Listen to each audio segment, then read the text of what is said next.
Supercharge community, how's it going? Here I'm Mentor here with my co-host and good friend HoarderGamer. Today we Hello, have everybody. a special guest, Dr. Rachel Kowert. I'm pretty sure I said that correctly, the last name.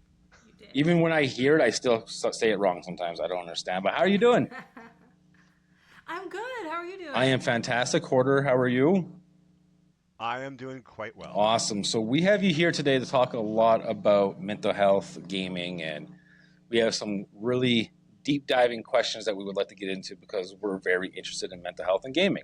But first, before we do that, I would like to give you some time to share who you are, what you do, how you got to where you are, and so forth. Yeah, who am I? Why am I here? Sure. My name is Rachel, Dr. Rachel Kowert. I am a research psychologist. I have been studying the uses and effects of games for just about 15 years, focusing on topics around mental health and trust and safety in games. How did I get here?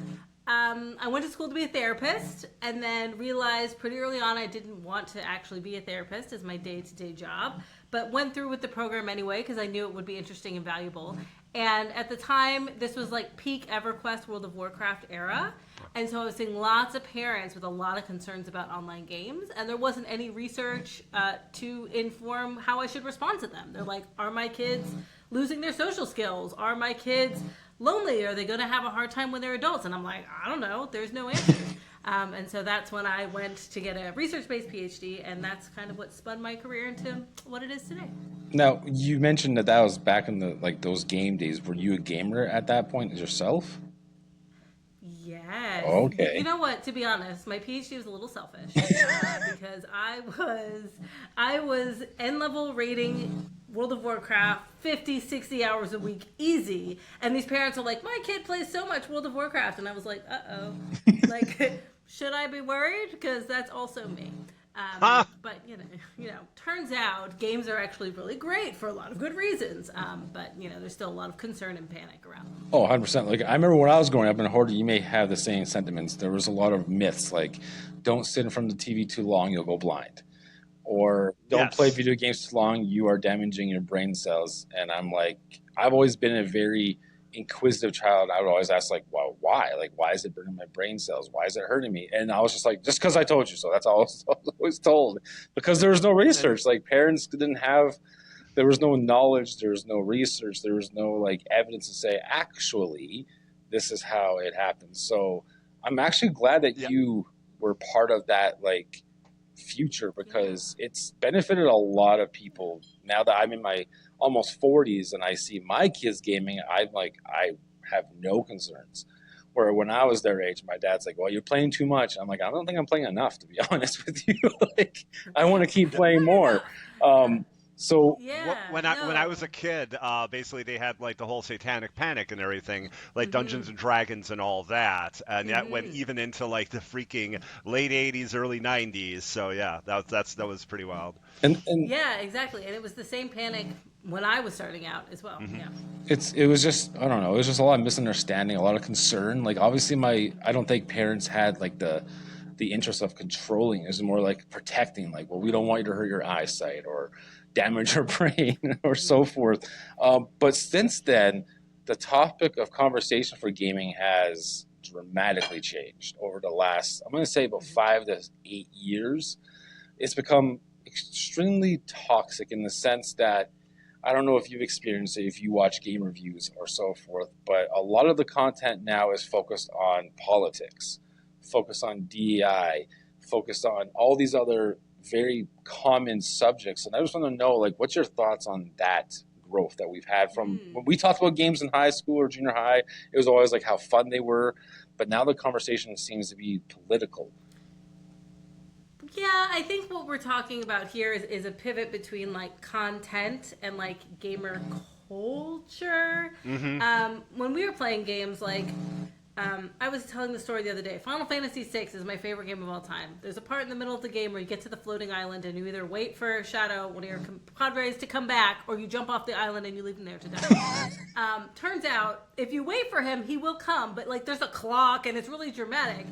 And if you leave, like, you lose him for the rest of the game. There was no Google for me to find out do I wait and die on this island and lose my progress, or do I leave? So I would go to school, right, and would talk to our friends because that was the only kind of network we had for talking about games. Well, now people are making content for clicks, and what gets a click, an extreme viewpoint. And so I think that's why we're seeing these kinds of conversations kind of pop up in gaming conversations. It's no longer about content. I can get all the content information I want from Googling it or watching people on Twitch.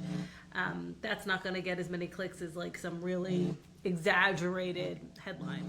That's true. I can definitely agree with that because, like I said, when I was younger, we would talk in school and it would always be like great moments that we had, or great dialogue that we had, or great cinematics, which was not really that popular back in the early 90s, but later on they become very popular. But now it's, when I go to YouTube and I type in, for example, the most popular game right now in the discussion is Dragon Age, the Veilguard.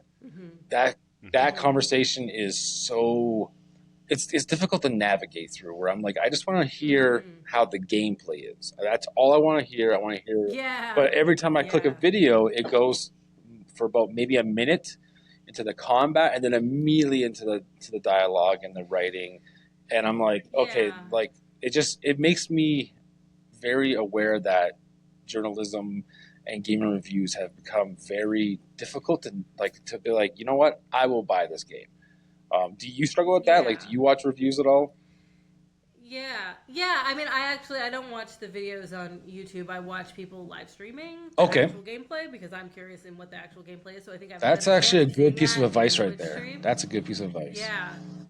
With YouTube, it's the attention economy, and also the world is just really polarized, and everything is very politicized right now in North America. And so it makes sense that, because gamer cultures, I say this a lot, gamer cultures are their own culture, but they also reflect the wider culture around them. So we have to take that, with a grain of salt. But yeah, I would say Twitch streams are my go-to.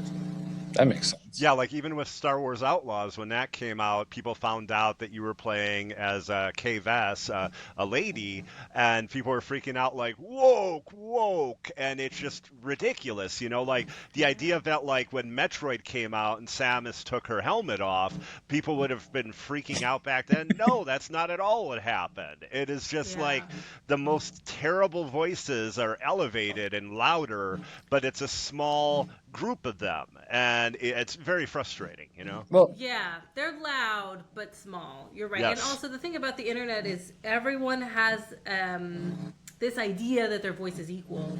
And also the algorithm kind of does that too, right? So if you look up Dragon Age Veilguard, like everyone is kind of smattered there equally, whether it's the person talking about DEI or whether it's the actual review from like Game Informer or whatever. So it's a common occurrence that we're having. Like I remember back in when I was younger, Tomb Raider, Lara Croft was like one of the most celebrated female protagonists, and I'm like, we didn't have this experience when I was younger. Like, sure, I probably heard some kids making a sly comment about like, oh, why should a female? But it was never like given spotlight like it is now, where it's like, okay, you know what, you're speaking something that's very political and very like it's invoking a lot of emotions, so we're gonna push your video out there and get you more clicks. And it's like, okay. And I'm gonna say that's one of the main reasons why I left Twitter/X was the content that was being pushed there for Gaming Concourse I was like, no, I can't do this. Like I would put just a screenshot of a video game and explain how I enjoyed this, and immediately I'd be bombarded with comments about like, well, how can you support such a woke game? And I'm like, all I said was I enjoyed this game mechanic. That's all I said. And I'm like, but as you said, it's all it's all click farming. It's all and that's the mistake I feel Twitter/X made, was when they made it where you can make money based on how much engagement you get. And I was like, okay, so what's your thoughts on that? Actually, let's dive into that. Like, what's your thoughts on people getting more encouragement, regardless of how positive or negative that their content may be? Oh goodness, that is not my area of expertise. I mean, I think it has contributed to the situation we're in now, for sure. I mean, even if you think about like my YouTube channel, which is very science based. Love it, by the way. Thank you. I would make a video about video games and violence, talking about the research that's saying video games don't lead to violence, and it gets, it's my most watched video. So let's say it has 2,000 views.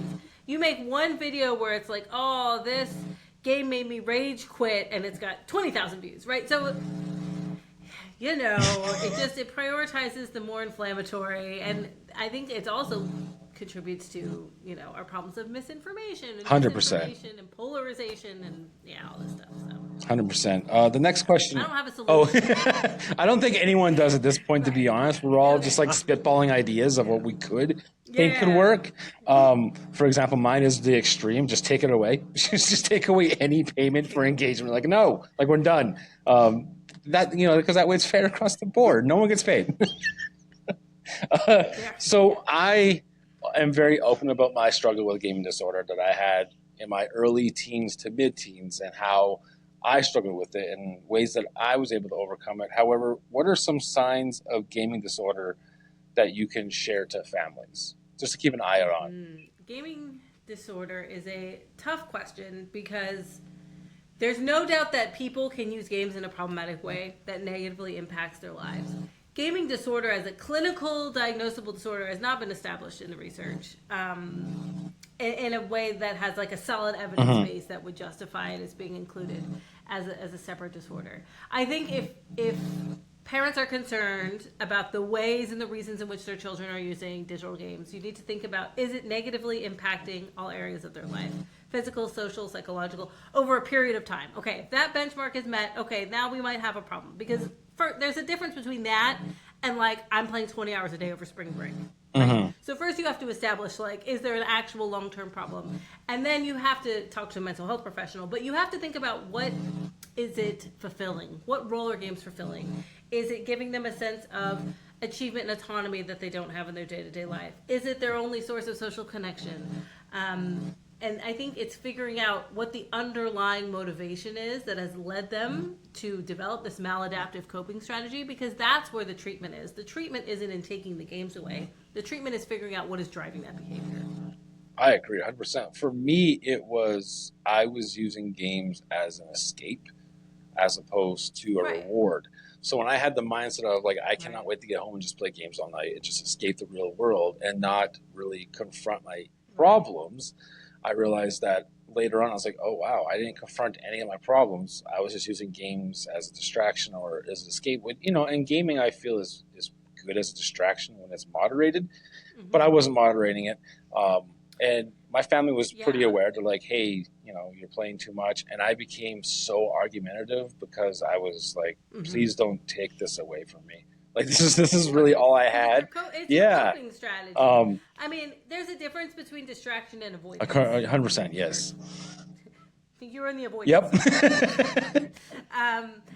And that's the other thing. And this is why I want to say gaming disorder, really belabor the point about how it is not quantifiable, or there's no body of research to suggest it's a unique disorder, because that would imply the games are the problem and that the solution is take the games away. But the solution to the coping strategy, which is why you have to find out what's underlying that behavior. Yeah, so what worked for me was I had the mindset of, okay, what if I treated gaming as a reward, where I did my homework, I played my football, I did all my requirements and my responsibilities, then I would play games. And when I found out I did that little mindset shift, I was like, oh, I actually got more excited to play games because I didn't sit there because there was times where I was like, why am I doing this? I could be cleaning my room, I have homework, but I just couldn't break away from the gaming. And then shortly thereafter, before, I was diagnosed with ADHD, and I was like, okay, this makes sense. This is a dopamine section for me. And that's another thing is with gaming disorders that I did a lot of reading on. Like, I recognize that WHO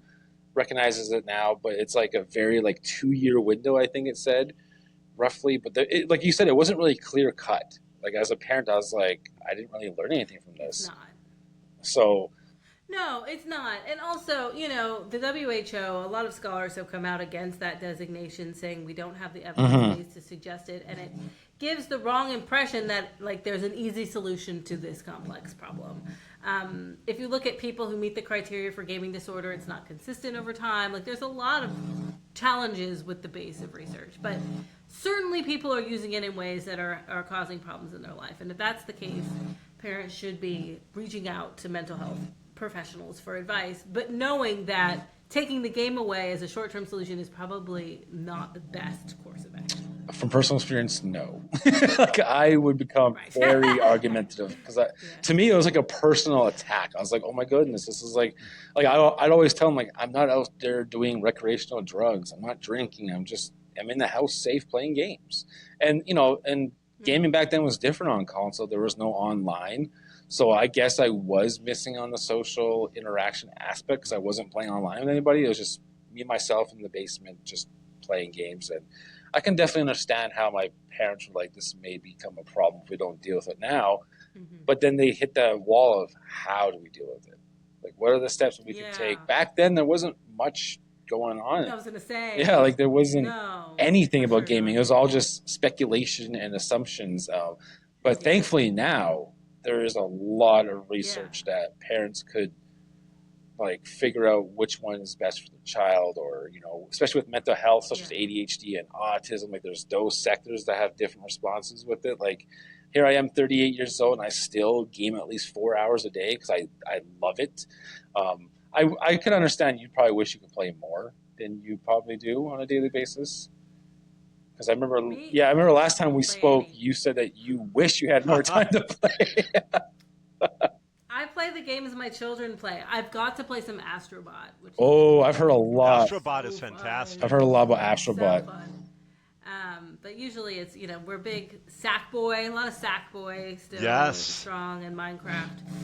So, I get a little bit in, but not, not Baldur's Gate or Dragon Age. I don't get to play those games anymore. Do you find that when you do have the time, like you get hyper focused, like and you get like right into it, but you're able to like, okay, you can. No, if I do have the time, I watch something on Netflix because I want to play the 200-hour game. It's like, okay, I have 3 hours right now, but I won't have another 3 hours for like 6 weeks. Like I can't. Gotcha. Gotcha. Yeah. So like, what are some signs that you can potentially suggest that could be indicative of a problem that's arising? I'm not going to say I'm not going to say it's a sign of game disorder because we've established that it's very hard to like diagnose that. But like, what are some signs that you could suggest that could become a sign of a problem? I mean, I think it's important to talk with your children about why they're playing games. Again, get into that distraction versus avoidance. I think a lot of these conversations could really be illuminated by just talking with your children, because sometimes parents have a real concern. Good example, my neighbor during peak COVID in Canada, we were locked down for a long time. She was like, my 14-year-old son is playing so much Minecraft. Oh my God, it's going to be real bad. I hate it. And I was like, okay, well tell me about it. And she's like, okay, well he's like playing 4 or 5 hours a day with the kids he goes to school with in a closed server. And I was like, I really don't see what's happening here. Like, what's the problem? This is like the best possible outcome that could be happening right now. So I think if you just talk to your kids, I think a lot of times too, there's a miscommunication between what the games are actually serving, what function they're serving for the kids versus what the parents see from the outside, which is typically almost always just arguments about hours played versus like function of the game. But for parents, if they're neglecting their responsibilities, if they're not taking care of their physical health, if they're not doing their homework, like those are all signs that maybe the games are becoming a problematic coping strategy is the phrase I would use. Gotcha. And then, if there are those indications, talk to a mental health specialist as soon as possible. For sure.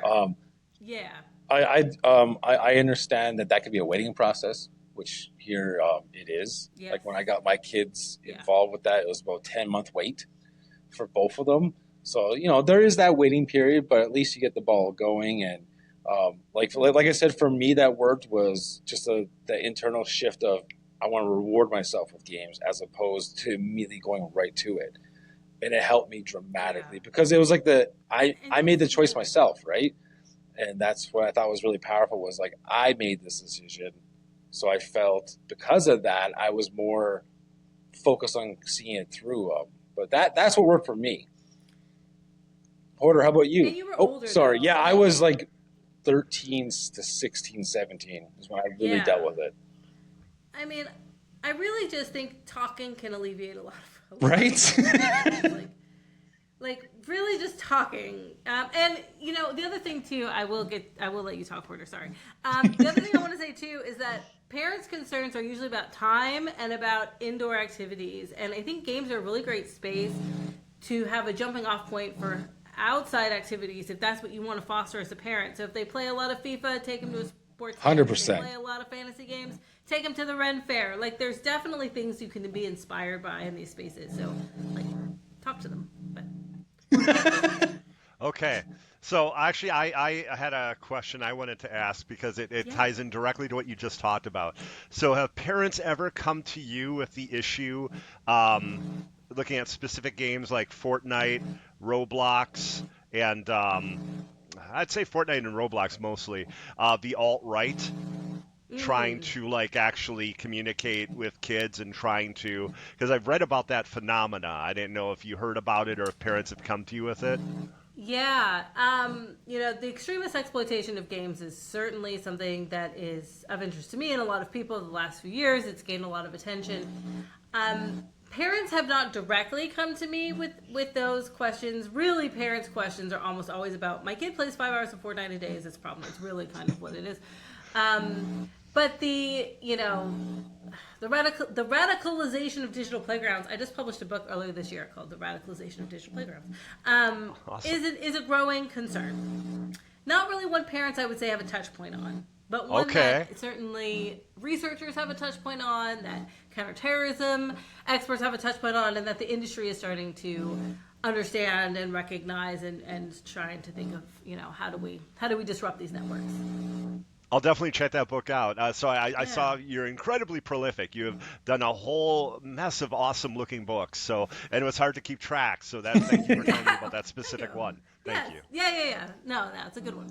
I never really thought of that actually, because my kids are heavily involved with Roblox, and they came to me with other concerns, but never that. That's actually interesting. That's a situation. Like, holy cow. Yeah. It is, but it's kind of, you know, there's a spectrum. So the more insidious concern, I think, is the normalization of extremist rhetoric. That's on one end. But on the other end, you have actual designated terrorist groups who are entering these spaces looking to radicalize and recruit and propagandize in these spaces. There's a really good Wired article a few years ago by Cecilia D'Anastasio, I forget the title of it now, is in Wired though, about Roblox and the existence of maps that were kind of like right-wing, extreme right-wing, you know, like World War II recreation kind of maps. Oh, wow. So, yeah. I mean, when you have a system like Roblox, which is like basically build anything you want, do anything you want, I can definitely see how that could lead to a lot of troubling content and a lot of eyebrow raise, like. But it's all the good and all the bad. 100%. This is the thing with games. It's so hard to hold because like all the really good things are also where the bad things live. So how do you balance? Yeah. So when you are conducting your research, how does a day-to-day look like for you? I've always been curious with like when you say you're a research like how, what does that mean? What does it mean? It means about 90 minutes of emails in the morning. Okay, already exciting. Yeah, it's a great way to start the day over coffee. It's a lot of reading. It's a lot of reading about what's already out there and then finding where the gaps of information are. So, for example, I've been doing a lot of work over the last couple of years about extremism in games, and it started because I was reading an ADL report that said 1 in 4 game players are exposed to white supremacist ideology in games. I was just reading it because it was their new report. But I saw 1 in 4, and I did what you did, Hoarder. I was like, what? 1 in 4 seems like so high. Like, that can't be right. And then I fell down this rabbit hole of trying to understand, you know, the normalization of extremist rhetoric in games. So I talked to my colleagues, and I saw where the gaps were. And then, you know, I started doing research. You know, what are you exposed to, and what does this look like? And so, you know, it's 90 minutes of emails, 4 hours of reading, and then maybe 1 or 2 hours of actual kind of research, building, whether it's developing a questionnaire, doing statistical analyses, or writing, a lot of writing. Okay, see, like I foolishly assumed that because your main focus was gaming, that would also include you playing games and using that as research as well. I mean, it should. To be fair, that would make it more fun, I think. Gotta put that in the schedule. Yeah. Hoarder and I are saying, do it. Admittedly, I watch a lot of Twitch streams. Like, I need to stay up on like what people are playing. I just don't have time. Well, 90 minutes of emails would definitely exhaust me. 90 minutes of emails is a lot. I read a lot of game reviews. I watch a lot of Twitch streams, and I play indie games. I mean, I played. This was embarrassing. Played Undertale for the first time. That's a very good game. Old, but it's a good game, and it's like short and like close. And like I played Unpacking a couple years ago when it came out. It's like I can play it in 3 hours, and I can play it. But I other than that, I can't. Unpacking, is that a simulation game? Undertale. So good. Undertale and Unpacking. Yeah, the two games. Unpacking to me is like Unpacking. Okay. It's so good. So what's the premise of that one? You are unpacking people's stuff out of boxes. But listen, stick with it. I'm with it. First of all, it's very satisfying that you like unpack the shirt that goes on the hanger. Like that already is like aesthetically satisfying for me. But you over the course of 3 hours, you live this person's life story. Like you're in their childhood bedroom, then you're in their teenager bedroom, then they're in the dorm, then they live on their own, then they're in their boyfriend's apartment, but then they're not in their boyfriend's apartment anymore. I guess they broke up. Then they're in another space, and like you like live their life through unpacking their stuff, which I think is such a cool premise. Highly recommend. Wow, have you done the Edith Finch game? That's really great. Oh, that's an incredible game. So if anyone doesn't know, you're basically learning about a person and their family through this really kind of wild house that's very unique and kind of constructed in a crazy way. But then it's also these mini games you're playing that put you into the mindsets of the different family members of the terrible trauma they went through and all the loss this family has faced. It's really an incredible indie game. What's it called again? So I apologize. I don't remember the full title. It's something of Edith Finch. What remains of Edith Finch? What remains? What remains of Edith? I have to check that out because I have recently, since COVID, fallen in love with simulation games, like Sims 4. You'll love Unpacking. Sounds like it. I'm already excited as a 40-year-old man almost with kids. I'm like, yeah, I can unpack things and put them away nicely. Cool. Recently, though, one of my favorite power simulation games is Power Wash Simulator. Which oh my god, Power Wash Simulator is amazing. Also, Goat Simulator just got a huge upgrade. I don't know if you played Goat Simulator. I watched my kids play that. Squirrel with a gun.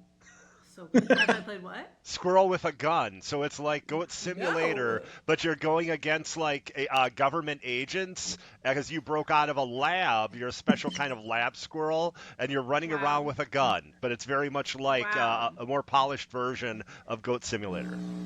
It sounds up my alley. Yeah, well, I figured you'd be familiar with Power Wash Simulator because a recent article came out saying that reportedly 70% of the community that play Power Wash Simulator have noticed a positive boost in their mood.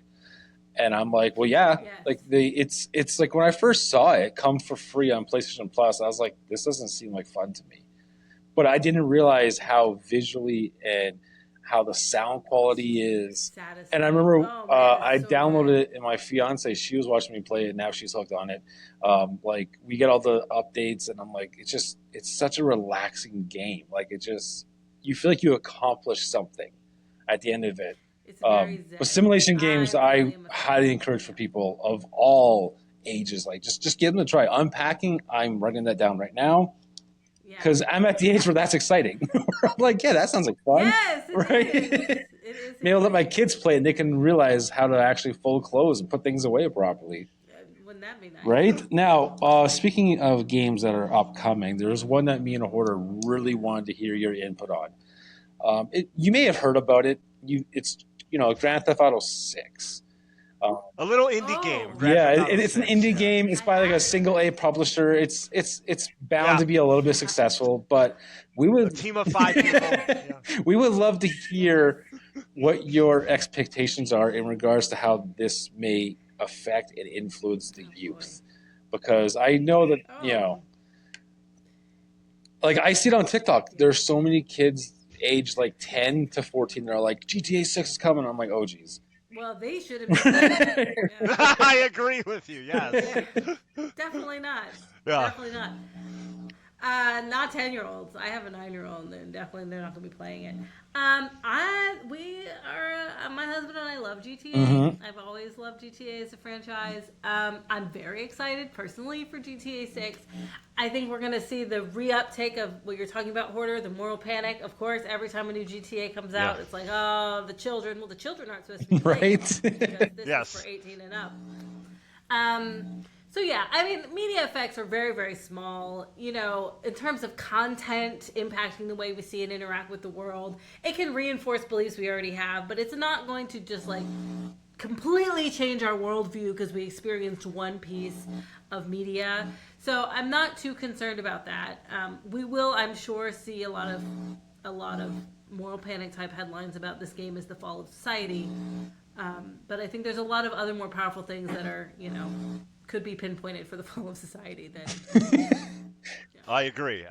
And like the worst voices have already, when the first trailer came out, of course, Oh they found geez. out you have two protagonists, one being a lady, and of course the worst voices are like woke, which is insane to me because it makes complete sense, you know, the idea because it kind of looks kind of like a Bonnie and Clyde thing that they're doing with this game, which looks incredible, and I'm like, Yeah. oh, okay, that's really cool, but yeah, it's just like these.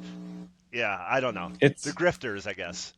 There'll always be dissenters, yeah. 100%. So you said you're really excited for it. So when you play Yeah. GTA, do you do the story or do you do online? Because I'm more of the online person. No, Okay. I swear to God, I don't do anything online. I am a woman in this world. I don't do anything Ah, online. No. I do the story. Here's the thing about GTA. I love watching my husband play it because if I have more than 2 stars, I give him the control. I hate the anxiety of being chased by the police. Like, I don't like anything to do with that. I can never get into the thing to spray my car. Like, I get too frazzled. So I like the taxi missions. I like the storyline. yeah. GTA Online is not for me. You play GTA Online? Because now they recently made it where you can play in like closed servers. Yes. Okay. But when it was Oh, public, I stopped because there was just so much negativity, which is ironic considering the game we're playing, where you're supposed to basically sabotage Yeah. other people from their deals and their business running. But they made it where you can actually have your own private server now. And that's where I found it to be Okay. very fun because I am like you. Any online game I do play, I mute my mic and I actually disable the voice chat because there's just too much moments where you just feel like you're being attacked or that you feel like you're Yeah. hearing more than what you should be hearing in a game. Like, for example, I was playing Yeah. NFL Madden 24 online and I was dropped the N word. I was yelled the B word. I'm like, yeah, I'm disabling. And, you know, that's the problem that I found. So I'm with you on that. If I have the choice to play online but still feel as if I'm by myself, I'll do it. I don't Yeah. like voice chat at all. Yeah. It's a shame. Like, I used to play World of Warcraft, right? And obviously there was voice chat there, but it's like voice chat with your little guild Mm-hmm. of people who aren't saying mean things to you.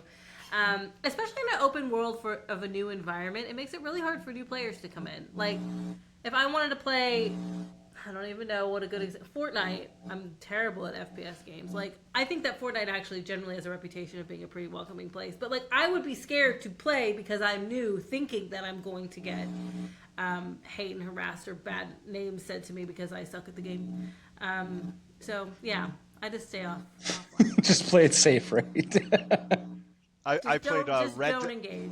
I played Red Dead Online for about a month or so, and yeah, I just couldn't take it anymore. So this is before they put a lot of things in place to make it a better experience, and I think right now it's probably pretty much dead if not dying because like everyone Yeah. plays GTA online. But Right. like yeah, I mean just like what Hero said, people dropping the N-word, people constantly griefing you, Yeah. waiting for you to respawn so they can kill you, and just saying really frightening and Yeah. scary things. No. Like I had someone threaten to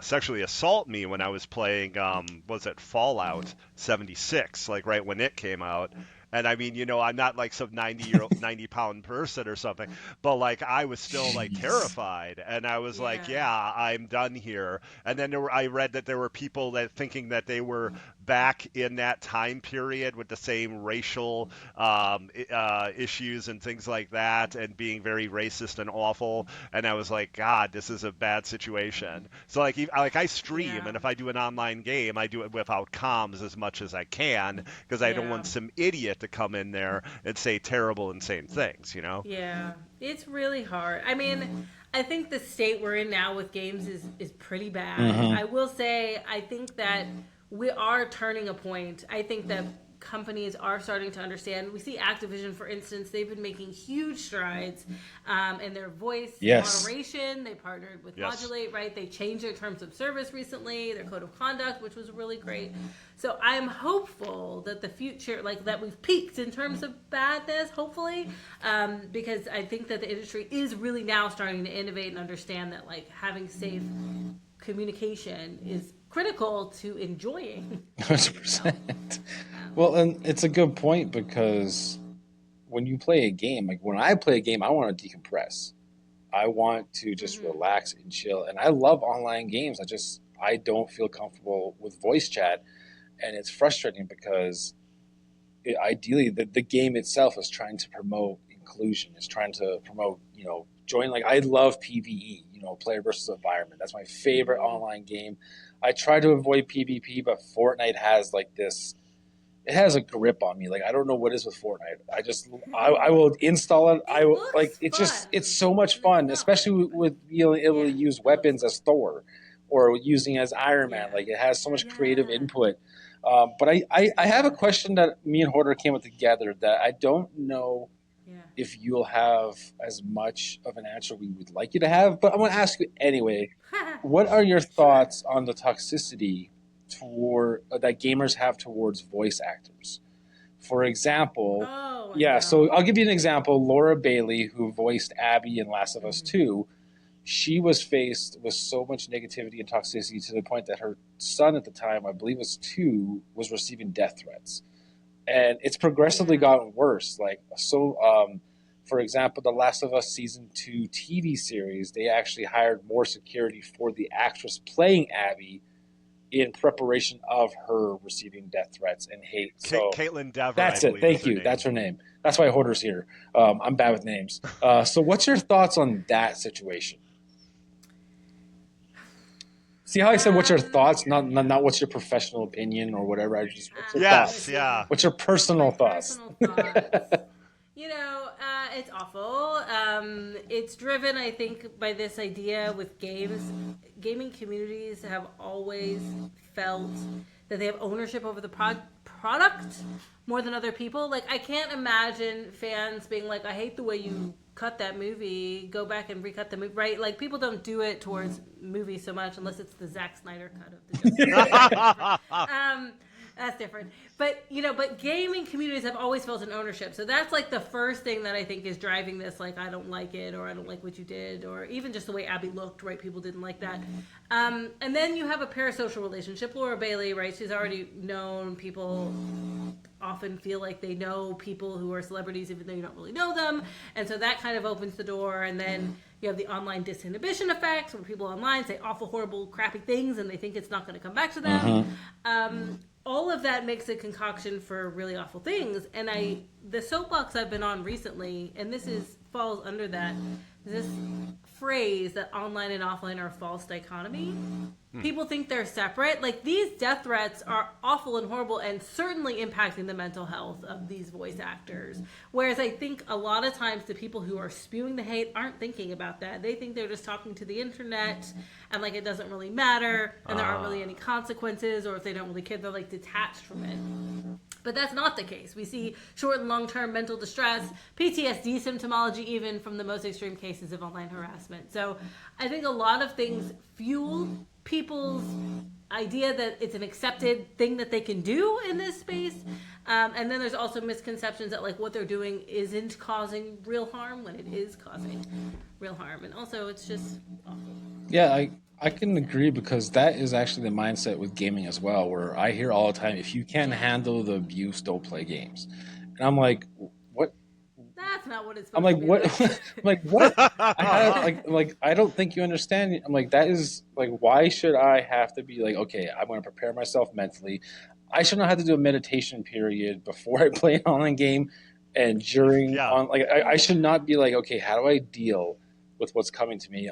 And yeah, I see a lot on TikTok in regards to female streamers and female gamers that are, it feels like they have endless content to share about being, told like, why are you playing this game? Go back in the kitchen. Like it's just so many. Like even my fiance, who's not really a big gamer, she sees it and she'll share it to me. I'm like, yes, unfortunately, this is a problem, and it's just it's affecting everything to the point where a lot of people are really like, why am I doing this? Like, why am I subjecting myself to this? Well, for sure. And like, so what's... That's why females don't call themselves gamers. Right? Because they don't want to be That's actually true. Community. It's like they play just as much, but they don't.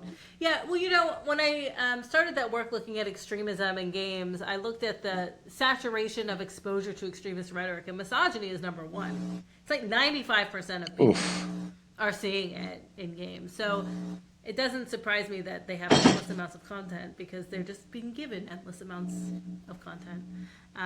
Yeah, it sucks. Although I will say misogyny isn't exclusive to games. I'd say it's particularly bad there, but I have this story that always comes to mind when I was a PhD student. I was at a conference and someone came up to me and they're like, oh, hey, I saw your website. It's a really nice website. Did your boyfriend make that for you? Jeez. And they said it just like that, and in so my head, casually. I wanted to be like, wow. He did, because he's a web developer. The point is, that's rude. So, it's everywhere. You're kind of like, how do I respond to this? I just said no, but yeah. Go on, Hoarder. One thing I always say is I feel that the anonymity of the internet has made some of us monsters. 100%. Like there's for some people there's no pushback, there's no nothing stopping them. No one knows who they are, so they just let like their inhibitions. Those are just gone, and they say the most terrible and do the most terrible things. Yeah. There's no consequences, really. And I mean, so the online disinhibition effect is the idea that you don't know me and you can't see me. And that leads, or that fuels, certainly... Like John Cena. Sorry. No. Yeah, exactly. But you're right. But then this is where we go back to it's the best and the worst. Because the anonymity is also one of the best parts of the internet. Especially in games, you can be an avatar that nobody knows that it's Rachel. I could be anybody in this space. And that really gives me a sense of freedom to explore it and do different things. So you're right. I think that one of the solutions is greater consequence for these actions. And we saw, it was this year or last year, Bungie took to court a member of the community who was harassing one of their devs. Yes. Because they didn't like something they did. And they won. 6-figure amount. So, I mean, we're starting to see that there are consequences to these actions. So. And I think that's a fair point. Like I tell my kids all the time because like they'll be like, oh man, there's so many like kids in my school that are doing so many bad things, and I was like, there's not enough consequences. They just I'm like, without consequences, there's no real respect for like, hey, maybe I shouldn't do this. Like maybe like I know Instagram and I know YouTube does it where like it reminds you like, hey, before you make this comment, rethink of it. Make sure what you're like little nudges to say, hey, second guess this, but that doesn't help. People still post, and it's the same thing. Well, the nudges do help. I shouldn't have said it like a general statement. Like they don't. I've noticed that a lot of people just don't care and they just keep going through. Is what I should have said. I'm not like flat blank. They don't help. But I mean, I think too. Like we've seen nudges in games that nudge and say, "You really want to see this? Are you sure you really want to do this?" And they do it anyway, and then they get point against them or banned or suspended. Which is a good system. Great system. Which is a good system because it's like, are you sure? Okay, well, you're going to get in trouble. But again, it goes back to what we were saying about the algorithm on YouTube, for instance, in particular. It's like people just want to say comments just for attention. Attention economy. Validation. Like, oh my God, I got a comment on one of my YouTube videos the other day about how I'm ruining games. I was like, do you have any idea what I've been doing in my career I've been fighting for games my entire career, but that's fine. And then he called me a boomer, and then that made me upset. So I said, by the way, boomers boomers refers to a generation, like baby boomers. I was like, that is not my generation. And he was like, boomers are a mindset. This is why you don't know anything about anything and you're ruining games. I'm like, all right, fine. I'm just going to ban you from my channel. That's usually the best course of action. Yeah. I mean, I tried to engage. Well, that's the reason why Hoarder and I invited you on this Super Hour, is because you're destroying games. We want to have that. We want to hear directly from you how you're doing it. We want to be on the ground floor of game destruction. Yeah, we brought you here to share your story, how you're doing that. Yes. And so far, what you shared, sadly, I get it. I get why that's such a fair statement to make towards you. Jeez. Yeah. So you yourself, you face the typical online comments that you're just like, why? I'm not an exception. No, of course. Yeah. Like, you're sharing great, valuable information, yet you're still being targeted for this. Like, jeez. Yes. Oh, wow. Yeah. So no, it's wild. What games, I know you say you only average like 3 hours by yearly. At this point, it seems like... Yearly, yeah. Yes. So what games do have your attention? We spoke about unpacking. Are there any other games that are on your radar that are upcoming? A few years ago. Upcoming. GTA 6. No, I mean... Indiana GTA Jones. 6, the new Perfect Dark. Oh, yes. Yes, they are. Crystal Dynamics, who did Marvel's Avengers, is part of the team, so that should be interesting to see it. Very excited. I loved that game when I was in college. I'm old. Yeah, that one is great. And then actually, I just downloaded, because I have Game Pass last night. Oh God, what is it? Return to Monkey Island. Oh yeah. The remaster or whatever. Yes. I mean, that's old. I played that one when I was a child, but I'm excited. Nostalgia always sells. Nostalgia always sells. Like there's rumblings I saw on TikTok and Instagram and Threads about a Nintendo 64 revival. That they're bringing out a new Nintendo 64 at 4K graphics, and it's supposed to be around $300. And they say that you can play the old N64 cartridges on the new system. So I was like, if that comes out, I don't think. I'm like, it's been on 3 different platforms, Rachel. It has to be true. That's wild. But I'm gonna look further into it because N64. Yeah. N64 was my grade 6 graduation gift, and to this day, if anyone pulls out an N64, I'll be like, yes, let's play. Like, I can still figure out the weird controller design. Like, I will say that controller compared to current controllers is messed right up. But yeah, N64, SNES, NES, any of those games come back, I'm sold. Like, I will play Mario. The Super Nintendo was the sweet spot. Oh yeah. And gaming needs to be fun. That's it. Like, we just need to have gaming. That's the whole point. That's the whole point. That's when you said you have to take abuse to be online. Right. That is not. No. Games are supposed to be fun. Yeah. But it's like my son, he'd asked me, and I was like, okay, well, I'm not a professional. I'm not a doctor, but this is my opinion, is a lot of people may use these games as a way to create confidence in themselves. They may feel like, I need to be the best Fortnite player. Or another game that's really common right now for toxicity is Rainbow Six Siege, which is so ironic because that is a game that's so focused on teamwork. And it's just like, how are the games that the most focus on teamwork are the ones that have some of the most toxicity? I don't get it. Like, it's just, it's frustrating because I'm like, I want to have fun. Yeah. Like, it is, but like, this is the thing. There's a difference between trash talking and like racial slurs. Like, we have to really. I trash talk Hoarder all the time. I always trash talk Hoarder. And lovingly. Lovingly. That's lovingly. It, though. It is usually welcomed in those spaces. Like, they see it as an important part of those spaces, but there's a difference between that and, like, racial slurs. Like, that's never. Never. Like, for example, when Hoarder goes live on Twitch, what's the first 3 words I always tell you, Hoarder? Blah, blah, blah. Like, I just come in and I... Because I'm always talking, so... So, like, and like, I always make sure, like, if I say something, I'll be like, okay, let's see how he responds. Okay, he liked that? Cool, we're good. But that's because, I look at gaming as Hoarder is streaming live. Hoarder I've had to sadly block some people from the community because of just immature and insensitive comments. And it's like you said, it's with the intent of just being given attention, but it's like the attention's not worth the lack of respect you're going to get now and the banning. So it's like, that's the consequences that we can give. Like, we can control our space. So I know that most people say, hey, you got to deal with this, but you can actually control the safety of your space. You can actually you can block them. Like when I was on Twitter, I always spoke about how like mute and block, and then that just went to nothing because that's the reason I'm actually leaving Twitter. Yeah, so, it's just gaming should be fun. Gaming concourse and conversation should be fun. The gaming industry itself is unfortunately not doing well. We've had almost up to like 20,000 layoffs in 2 years. Like it's crazy. So with that all being said, all that positive talk, where can people connect with you? Where can they connect with you? Yes. Oh my gosh. Yes. I am on YouTube. Psychgeist is my YouTube channel. PSYCHGEIST. Where you can, tell the commenters I'm not a boomer. I appreciate that. I'm on Blue Sky. Yes. I'm not on the awesome. Very cool. Loving that experience. I'm on Blue Sky. Dr. Kowert. And if you're a professional type, I'm also on LinkedIn. Love LinkedIn. Just look for my name. Yeah. Awesome. So YouTube, and what kind of content can people find or expect on your YouTube channel?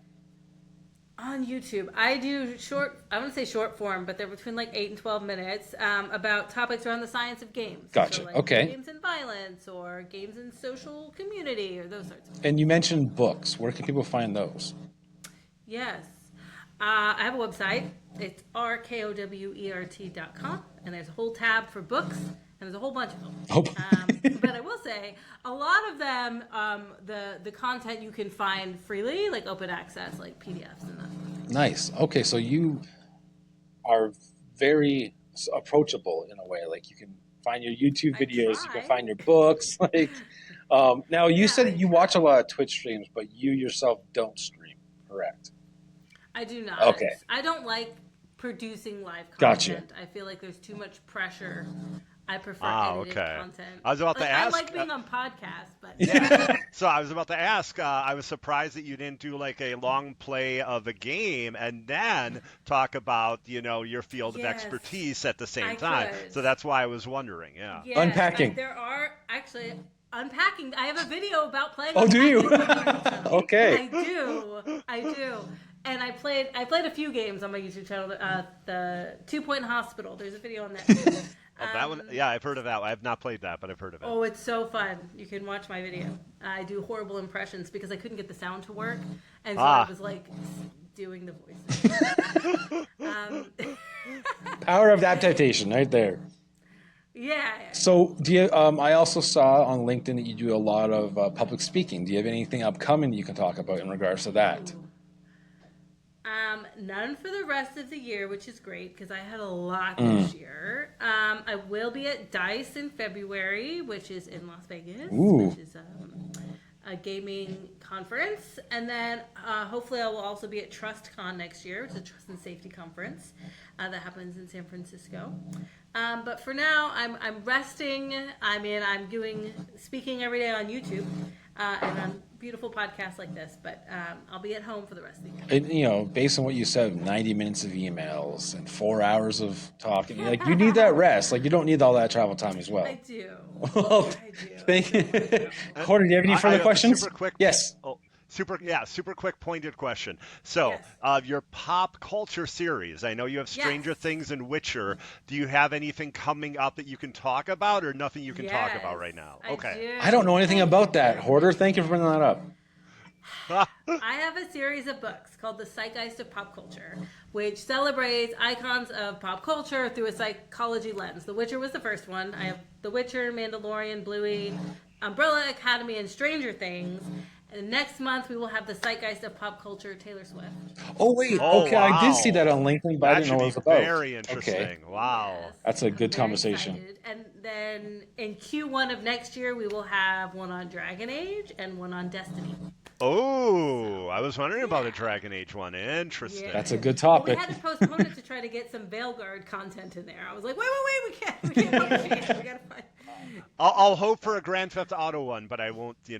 I would love to do a GTA one. I've actually talked to several people about it. I can't get anyone to commit to editing it because I think it would be great to highlight some of the positive kind of things in there, and also just Sure. like the terrible representation of therapists in the GTA franchise. That's true, yeah. I think that would be great. So maybe Jeez. it could happen, Hoarder. It's on my radar. Awesome. Well, Dr. Kowert, thank you so much for taking the time out of your busy schedule. 90 minutes of emails, 4 hours. Like I'm really thankful you took the time for this.